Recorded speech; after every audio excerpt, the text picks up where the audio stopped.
Hello and welcome to Give and Take, the virtues in life. And today's topic is rising above the pain. And we have a wonderful guest who will introduce herself and let us know what it is to rise above the pain. So welcome. Thank you. Hello. Hi. And your name is? Nicole Martin. Okay. And so you're going to share with us how you were able to overcome and rise above the pain that you endured for many years in your life. So if you want to get started and let us know, the viewers would be really happy to see what you have gone through and how you have overcome it. Okay. So welcome again. Thank you. Thank you.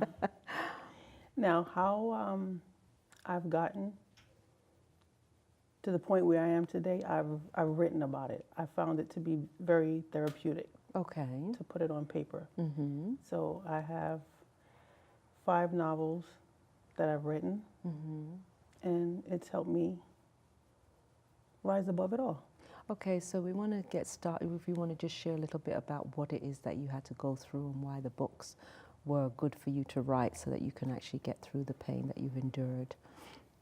Well, as a teenager, I didn't have the proper guidance. So it was a little hard dealing with the first love and, how can I say it, on top of dealing with school. Sure. I met him at the age of 15, I think it was. That's when I started to date. Okay. I went through some things and it hurt. And I felt as if I didn't have anyone to turn to and talk about it. So I carried that with me for years into my adulthood.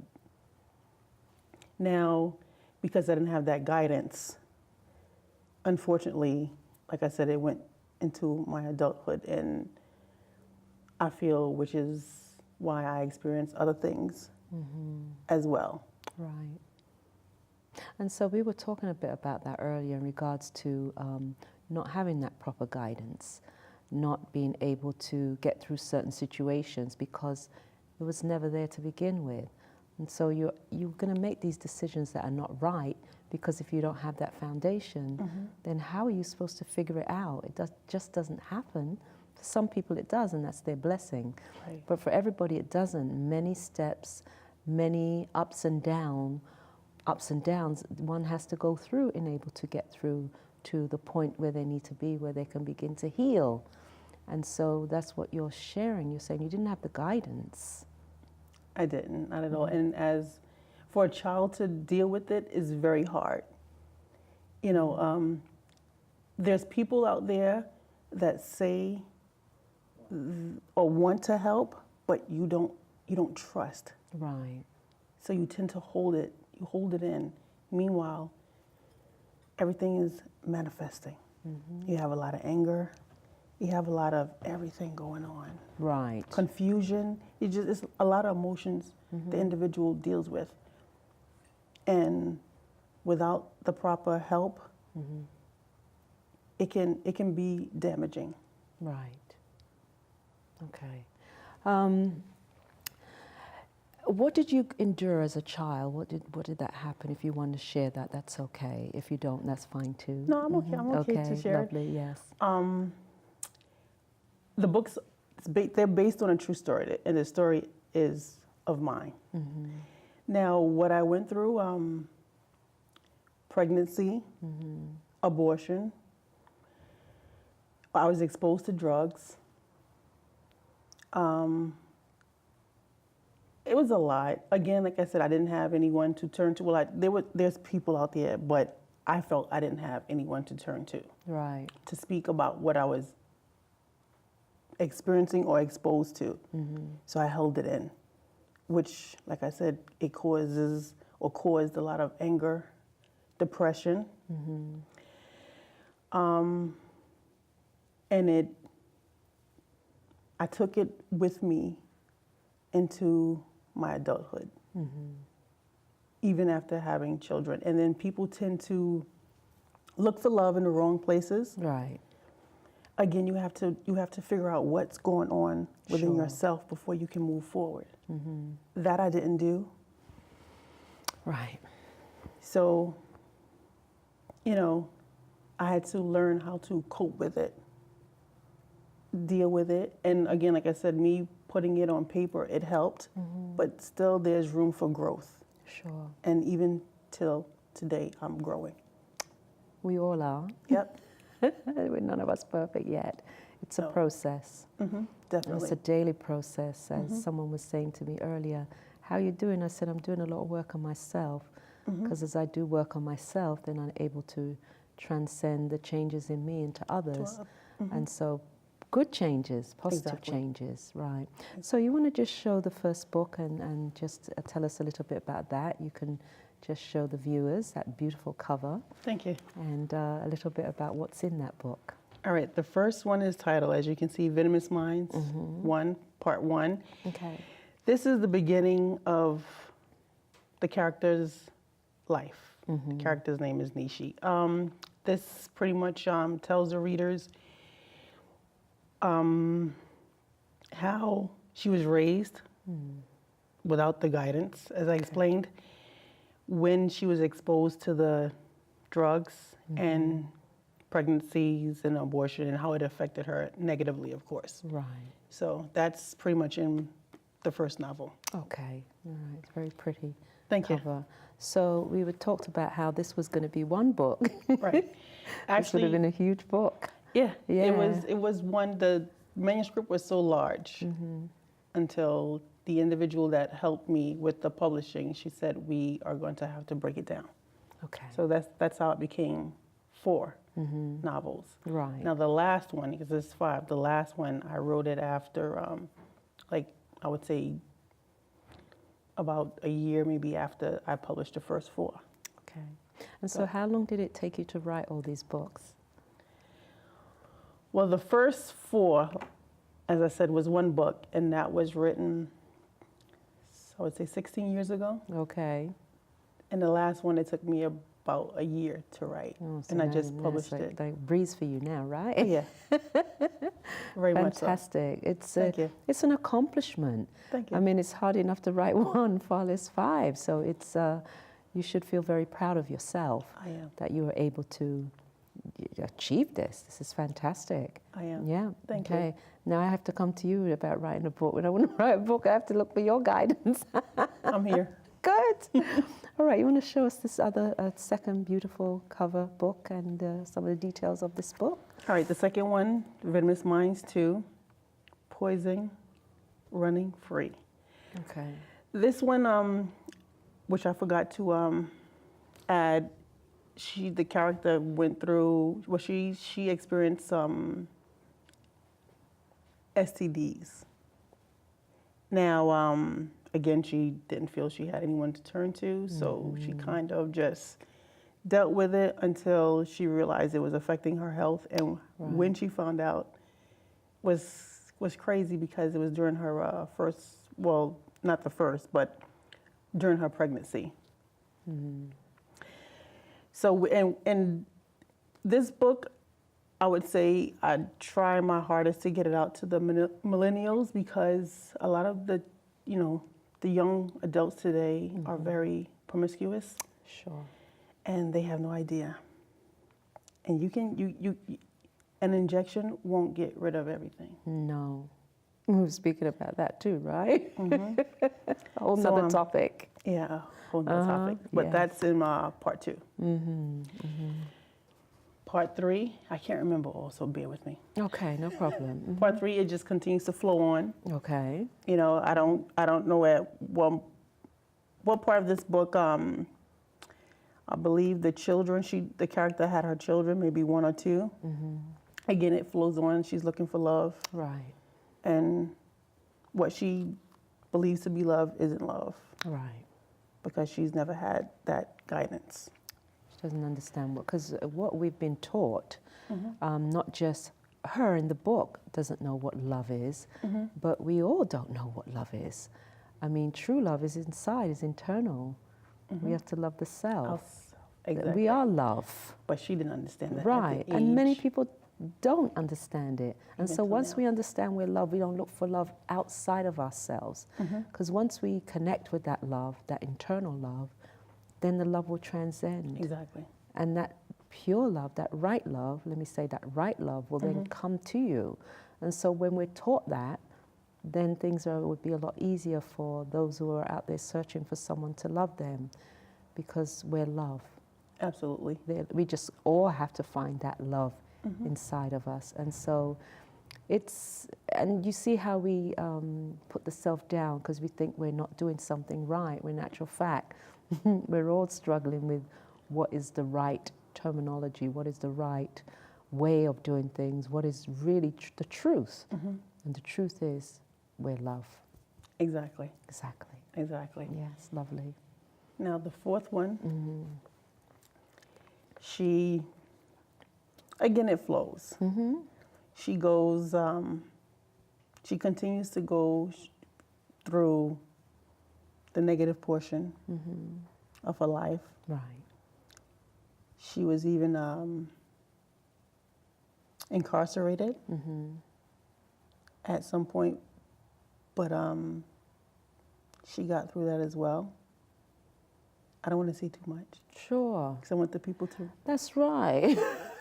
pick up the book and read it. Right. But the young lady, she went through a lot. She went through a lot. And she's growing. And like you said, she's believing that love, true love, comes from Outside. within. That's right, yeah. Now the fifth book is her last book. Okay. For now. For now, okay. As I mentioned before, she was looking for love in the wrong places, didn't understand why she didn't have it or found it, and she thought she found it in an individual. Right. But it didn't work out the way she had hoped, and she experienced things that others wouldn't even believe she has. But she went through it. She's here. Right. And she's going to continue to fight. That's right. Lovely. Thank you. I think this is a good segue into if you want to just talk about, mention the website and where you could get the books, information, if you want to share the details about that. All right, the name of the website is smilesforthefuture1.com. Okay. And on the website, there's a tab so the individuals can order the books. Okay. And it gives you a synopsis for each book. So you can get them on Amazon? Amazon. Any yes. other places? Kindle, they have them also at Barnes & Noble. Oh, good. So oh, that's great. they're all online, yeah. Yeah, so Thank see, you. we don't need these credible publishers to do things for us. We can do them ourselves. Exactly. You just have to be motivated. Exactly. And whatever's going to come to you will come to you to make an accomplishment such as this. So again, I applaud you. Thank you. Yeah, that you've done this. It takes a lot to sit down and write all this information and share everything that you're doing in that books. I might add, it was stressful because, you know, I had to go back and remember what I lived. Sure, yeah. There was a point where I even lost hair writing one of those, well, actually the last one. That's how stressful it was. Right, right. Again, therapeutic, but the memories, again, like I said, damaging. Right. And I had to go back just to put it on paper to get that message out. So other, and I say women, but individuals, but women in particular won't experience what I experienced. Good, that's good. And that's what life is about. We each have a journey. We were talking and I said that I would say 99% of the guests, if not 100%, that I have something in common with them. And so there's that natural empathy and I can talk to them about what it is that they've experienced, what they're going through, and have that empathy. And so it was somebody had pointed it out to me, and then I looked at it and I said, oh yeah, I didn't see it myself. And that's why it's good to have other people look at things and give you another perspective on what's happening in the show. You know what I see, Nicole? I see a movie. So do I. So that means it's going to happen. We're going to make this happen, right? You'll be right there next to me. There you go. In the premieres. But we'll do that with our thoughts. We'll bring it in existence through our thoughts. But it would be an excellent, excellent movie. Thank you. Yes. Have you've been thinking about it? I have. Yes. And is there a possibility? I'll leave that for the next interview. I like that. Don't let everything out, right? Can't. So Nicole, tell the viewers some more things about you, what you do in your personal life, and what kind of career you do, and those types of things. Well, I raise awareness on domestic violence. Okay. I am a survivor. Okay. Actually, October, we're in the month of... We are. Yeah. DVAM, Domestic Violence Awareness Month. Purple is the color. So people, make sure you wear purple. Okay, yeah, it's okay. You just keep looking at me. I go out, you know, I speak wherever people ask me to come out. Good. Colleges, wherever, churches, whatever. Yeah. Good. Just to get the word out. Awareness is the first step to ending this cycle. Absolutely. And the more knowledge and the more aware we become, then we can not only empower the self, but empower others and save others. Because when you're not properly guided, we fall into these traps of, oh, but he loves me, and oh, but it has to be this way. Oh, but it was my fault why this happened. And once we realize no, once we understand no, and we see somebody who's actually been in that situation, then it becomes a whole different, lack of a better word, ball game. Definitely does. Definitely. And that's the thing, a lot of women, they go back after his apologies, thinking that it's love and things will change. But it was me, I did something wrong, right? And that's not the case. Exactly. It's not the case. You have to just work on yourself. If that individual wants to continue on and not seek the help that's needed, you have to just move on and work on yourself. Yeah, let it go. Because we've seen in the news so many that turn fatal, where they've just not know what to do, and they've stayed in those toxic relationships, and sometimes lost hope. I saw something recently where, oh my goodness, it was his children, and he'd shot the wife, and there's these 4 little babies saying, imagine a child saying, he's trying to kill my mother, like a 4-year-old saying that. I mean, nobody should be exposed to that. Not at all. Statistics show that police receive calls like back to back, 700, maybe more a day. Wow. I'm sure DV it's going to be more cases. than that, yeah. Oh yeah. So it's at an alarming rate that these calls come in. Like you said, some turn deadly. Yeah. Some don't. Some go back, and more harm is done. I mean, you talk, but you hope that your words with make the a right mark. consciousness it does. And I can feel from you that you've really got through this, and you're really, and that smile. Thank you. Bigger than mine. I thought that was impossible. But thank you. But yeah. But you're doing a great job, and you'll continue to do a great job because the right consciousness is in it. It's not about, oh, I want to release this from me, or I want to do this because of this. You're saying, I want to change the institute. It's become an institute of things that are not right, things that are not correct. And so we have to be a part of that change, the change for better. And it only takes one. It does, right? To be that beacon, Mm-hmm. that beacon of light. Exactly. Yeah. So now we have a picture of you with one of my previous guests. There you go. All right. Who's that gentleman on the right there? That's Mr. Phil Andrews. He's the Vice President of Long Island African American Chamber of Commerce. Chamber of Commerce. Yes. Yeah, And so what was this? Was this a networking event or? this is at the first annual gala out in Westbury, I believe it was, earlier this year. Oh, okay. Yeah. Lovely. All right. And so you were showcasing your books and talking about. Actually, not showcasing. I attended because I have came you in, showcasing. and I appreciate that. Yes. But I attended, and he did, as you can see, displayed one of my books. So Great. the Lovely. first novel. Lovely. Yeah. So, Nicole, is there anything else that you want to share with the viewers? You spoke about how you work with domestic violence, and domestic violence goes both ways. It does. I want you to talk a little bit about that.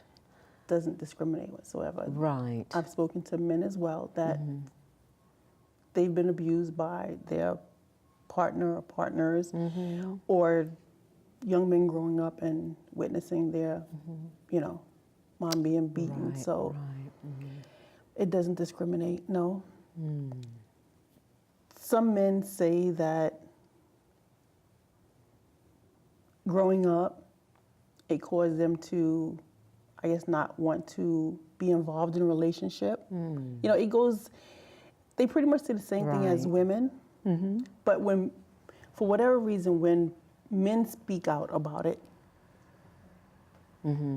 society looks down on them because they're a man. Right, exactly. And that's not fair. It's not fair at all. It's I not. have 3 boys. It's being judgmental. When we spoke That's about all that it word is. being judgment. Yep, earlier. And again, I tell them the same thing as if I were talking to a woman. Just Good. let it go, speak out. Yeah, good. Because it's not right. You are to live your life freely. Have you seen a rise in that with men coming forward in regards to that? Lately, I feel that. lately. A lot of women have always spoken out. Right. But now I see more men are starting to come out. That's good. Very It's good. important, yeah. And to not feel a sense of, oh, if I go there, I'm going to be judged or I'm going to be less than or whatever. True meaning of the word minority, meaning less than, because there is a minority. Men are in the minority in regards to being Abused. Exactly.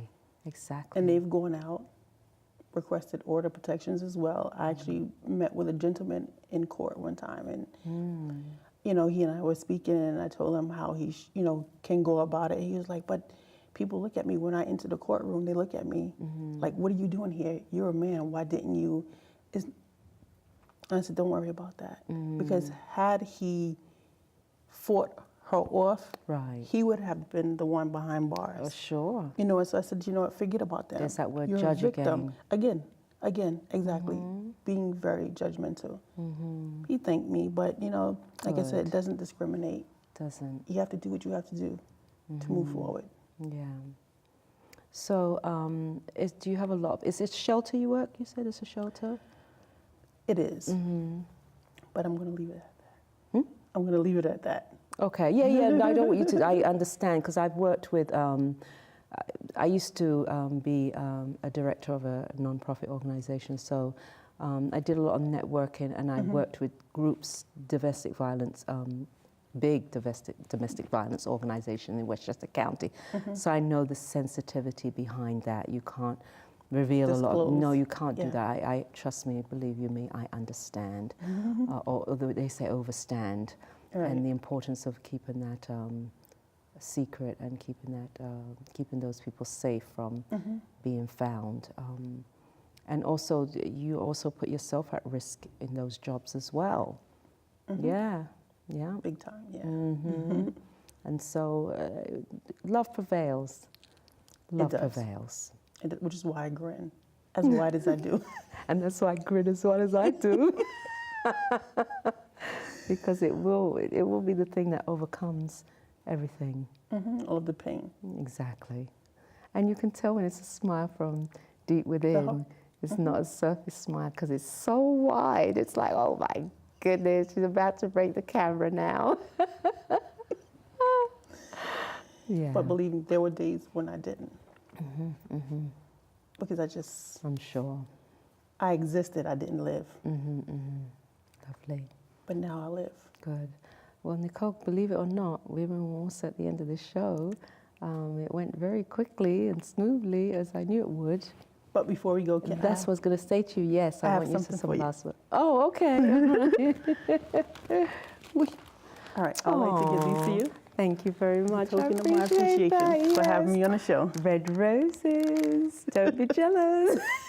But thank you, I appreciate it. And my last guest, I gave her white roses. Wow, so white beautiful. turned into red for me. Yeah. And red means love. Yes, it does. Yes. So thank you. I appreciate that very much. Going. Any last few words that you'd like to say to the viewers? Yes, of course. Please look into my messages because they are very vital to one's life. Okay. Venomous Minds, the series. Excellent. Yes. Soon to be a movie. Right, and I'm going to be right there at the premiere. I'm going to be sitting next to you. Yes, you will.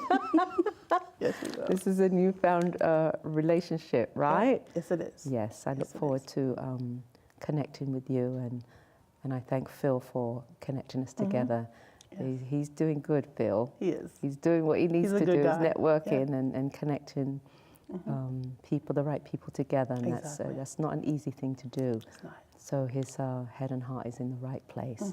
It is. So, Nicole, I want to wish you the very best. Thank you. And I want to thank you for coming on to the show and sharing something very personal.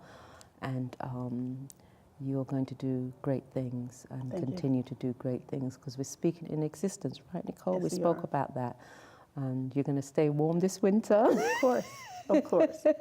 And you're just going to be just wonderful, Nicole. Thank you. All right? Thank you again. And so to the viewers, your level of consciousness is the gateway to the future. Thank you.